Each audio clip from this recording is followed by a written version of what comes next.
It was a dark and stormy night when the group of friends decided to go on a weekend getaway to a remote cabin in the woods. They were excited to spend some quality time together away from the hustle and bustle of the city. As they drove deeper into the forest, the roads became narrower and more winding, and the trees seemed to press in on them from all sides. Finally, they arrived at the cabin and settled in for the night. The cabin was small and rusted, with creaky floorboards and a musty smell, but it was cozy and comfortable, and the friends were happy to be there. However, as the night went on, strange things began to happen. The power went out, and strange noises could be heard outside.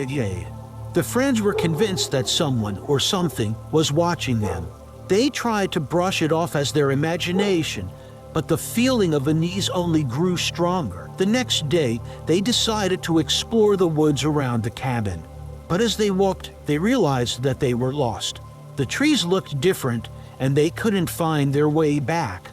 Suddenly, they came upon a clearing and saw a strange figure standing in the center of it. It was a man, dressed in ragged clothes and covered in dirt and blood.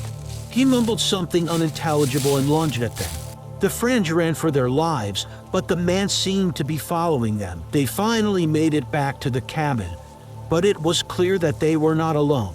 They could hear movement in the shadows and the sound of breathing coming from the next room. They barricaded the doors and windows, but it was clear that whatever was out there, it was not going to give up easily. As the night went on, the friends began to turn on each other, driven to madness by fear and desperation. They knew that they had to find a way out of the woods before it was too late. But the cabin was their only refuge, and they had no choice but to defend it until help arrived. But help never came.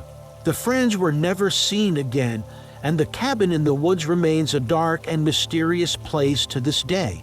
Some say that the spirits of the friends still haunt the cabin, trapped forever in the nightmare that they could not escape.